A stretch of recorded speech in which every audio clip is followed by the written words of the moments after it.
O Gazeta Entrevista é também um oferecimento muito especial da Acrebir, distribuidora da Ambev em todo o estado do Acre e que revende aqui o maravilhoso Guaraná Antártica, o sabor do Brasil, presente nos momentos de alegria, de comemoração, do futebol, do churrasco com os amigos. A turma da TV Gazeta, quando joga aquela peladinha com churrasco, tem sempre Guaraná Antártica, o sabor do Brasil, distribuído no Acre pela Acrebir. Meu convidado deste primeiro bloco, eu vou bater um papo com ele em 2 blocos, aliás. É o deputado federal Cibá Machado, do PT. Ele foi o único da bancada federal acreana que votou contra o relatório que aprovou na última terça-feira o texto base que atualiza o Código Florestal brasileiro. Olha, a votação foi esmagadora. 410 votos favoráveis à aprovação do texto base contra 63 votos contrários ao relatório, uma abstenção. E a votação, ela transcorreu depois de um dia inteiro de negociações, depois, na meia-noite, teve a votação daquela famosa emenda da vergonha, assim chamada pelos deputados da base governista, principalmente do pessoal do PT, porque o PMDB votou e foi, inclusive, uma proposta do PMDB, essa emenda que, entre outras coisas, propõe a anistia para as multas ambientais até julho de 2008, e o deputado Cibá Machado nos fala sobre tudo o que se refere a esse código. Vamos falar de política também. Deputado, muito boa noite. Boa noite, Alan. Tudo bem? Tudo bem. Deputado, antes da gente falar exatamente sobre o Código Florestal, os pontos específicos, os pontos polêmicos que foram aprovados no texto base, por que essa vitória foi tão esmagadora? 410 votos favoráveis contra só 63. 63 uma e uma abstenção, é verdade. Porque no texto base havia assim, o governo tinha 32 problemas no texto geral, 32. Negociou-se a exaustão até a gente ficar com 4 ou 5 pontos que o governo diz, nesses pontos aqui não tem mais acordo. Como no texto base, inclusive naquela primeira votação, que estava tudo acordado, eram 21 horas, tudo certo para votar, e aí de uma hora para outra não votou mais. Por quê? Porque havia a tal da emenda, a emenda 164, que devolvia para o texto tudo que o governo, que nossa bancada e que muita gente não queria. Resultado, nesta situação, a bancada votaria no texto principal, aí seria unanimidade de aprovação no texto principal, inclusive com 100% do PT, e todos nós contra a emenda. Foi uma jogada muito esperta daqueles que propuseram a emenda. Esse é um problema, porque a emenda não é do PMDB. A emenda é do Democrata. Mas o PMDB Só apoiou. que o Democrata, o autor da emenda é Antônio Carlos Magalhães Neto, que, ACM Neto, vendo que se ele apresentasse a emenda, porque da vez passada já deu o que deu, o código não seria votado. Então ele acertou com o líder do PMDB, já para o PMDB apresentar a emenda, e com isso dá para a base do governo a tranquilidade que se o PMDB está puxando, nós podemos votar na emenda.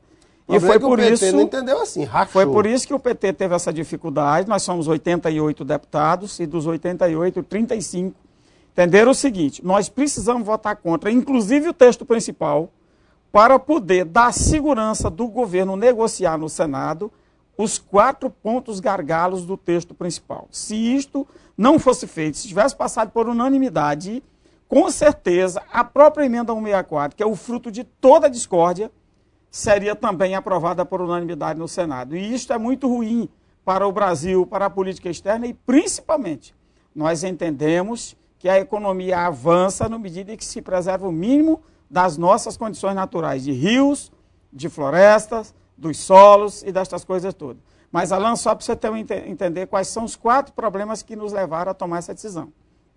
Eu não estou aqui dizendo que estamos sacrificando ninguém que votou a favor. Cada um estava lá votando. Quando eu falei, ali não valia mais a orientação de bancada, valia a opinião individual do parlamentar. Então, neste caso, ponto 1, tirar o CONAMA. Nós entendemos que o CONAMA foi o Conselho Nacional do Meio Ambiente, para você em casa poder entender, que é um órgão fiscalizador. Fiscalizador e proponente até também de políticas.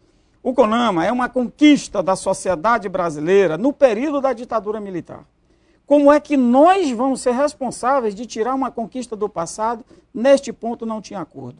O segundo, tirar o poder do IBAMA, dos poderes que ele tem hoje, de órgão fiscalizador e orientador da política ambiental brasileira. E aí, no lugar disso, transferir para os estados e os municípios tomar essa iniciativa. O que ocorre? Nós estaríamos dando um sinal para todo mundo de que o Brasil recusou agora de ter uma orientação sobre a questão ambiental. E a gente sabe ainda que governadores e prefeitos estão muito mais suscetíveis às pressões da conjuntura de seu local e momentânea. Então, como é que eu posso fazer uma concessão para uma questão ambiental de longo prazo por conta de uma situação conjuntural? Este era um outro ponto que não tinha como concordar. Mas em detrimento, a emenda 164 não permite que os próprios estados legislem em situações específicas de suas regiões? Até determinado limite. Isso é uma questão da hierarquia. Sobre determinados pontos, tudo bem, o órgão ambiental estadual pode fazer e tal. Hoje, por exemplo, se você tem uma obra que ela está dentro de um estado, ela não é transversal a outros estados, o órgão ambiental estadual, dentro da sua competência, pode emitir licença ou coisa parecida. E um terceiro ponto foi sobre o problema da anistia. O governo deixa claro que não quer tratar sobre a anistia dessa forma aí. Quer trabalhar a regra de transição. Inclusive, eu insisti em muitas reuniões a experiência do Acre.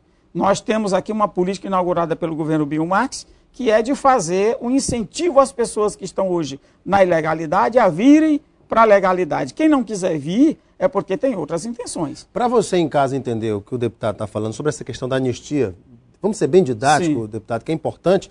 O deputado está falando uma coisa muito importante, que foi inclusive tema de debates acalorados dentro da nossa própria bancada federal.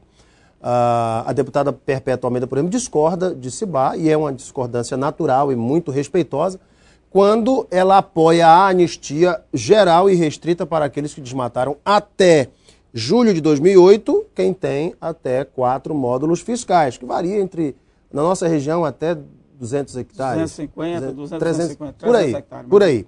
Muito bem. Agora, quem tem áreas muito maiores do que essa, como é que ficou, deputado, no texto? Porque o medo que se criou era quem tinha áreas muito maiores também poderia deixar aquelas áreas de até 4 módulos fiscais desmatadas. A proposta do texto anterior do relator era de que 4 módulos fiscais para todo mundo.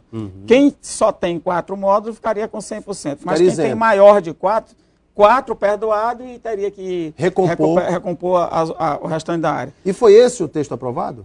Na verdade, acaba aprovando isso também.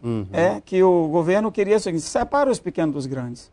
Separe os pequenos dos grandes. E esse foi o quarto ponto. Sob o ponto de vista social, eu tenho ouvido algumas pessoas, deputado, e muita gente diz, olha, eu até concordo, porque no Acre gerou-se um clima de muito medo dos pequenos proprietários rurais, daquele que vive da agricultura familiar e que tem propriedades pequenas e que já estavam multados pelo IBAMA em fortunas que jamais poderiam pagar. Então, nesse ponto, fez-se talvez justiça social. O senhor concorda? Concordo sim, mas que o governo propôs, a presidenta Dilma, retira os pequenos do texto e vamos tratar eles através de um decreto presidencial. Por quê? Porque as regiões brasileiras, mesmo os pequenos, tem pequenos da Amazônia, que é um tipo de pequeno, você vai para a região sul, é outro tipo de pequeno. Aqui nós temos um pequeno com uma área um pouco maior, e o pequeno do Rio Grande do Sul tem uma área menor, porém o padrão de vida nosso aqui é um e o de lá é outro. Aqui nós não temos tantos problemas com encosta de morro, lá tem muitos problemas com encosta de morro. E a agricultura deles, com o avanço da suinocultura e todos mais, muitos dos dejetos dos animais são carreados para dentro dos córregos, dos cursos d'água, e tudo isso, o que a presidenta disse, eu não posso assinar um decreto linear como se a gente não tivesse diferença de local para local. Então, nós não estamos aqui querendo penalizar nem os grandes, imagine os pequenos. Então, tira dos textos, a gente baixa um decreto e resolve caso a caso, de região para região. E aí, se eles não colocaram, e o que nos pareceu, que queria tratar linear para poder dizer, enfia o pacote dos grandes no escudo dos pequenos. Aí ficou uma coisa mal resolvida. E, portanto, é por isso que a nossa bancada, e eu, principalmente, rogamos para o voto contra. Gente, a gente vai dar uma paradinha para o intervalo, mas vou deixar aqui uma coisa para a gente abordar já na volta. A questão das margens dos rios, das áreas de proteção permanente. Pelo texto que ainda está em vigor, é proibida a extração de vegetação nativa ou não às margens de qualquer rio ou córrego dentro de uma área mínima de proteção. Essa área vai de 30 metros para curso de água com 10 metros de largura e até 500 metros para rios de largura superior a 600 metros. Muito bem. Pelo atual texto, reduz de 30 para 15 metros as áreas de proteção próximas aos rios, com largura inferior a 10 metros, e cria-se a possibilidade de utilizar essas áreas, as beiras, as margens dos rios e igarapés, para cultivar, enfim. Fazer a casa. E a gente vai falar desse tema já, logo após o intervalo, porque são várias questões polêmicas ainda. Vamos falar de política também. Logo após o intervalo a gente volta. Até já.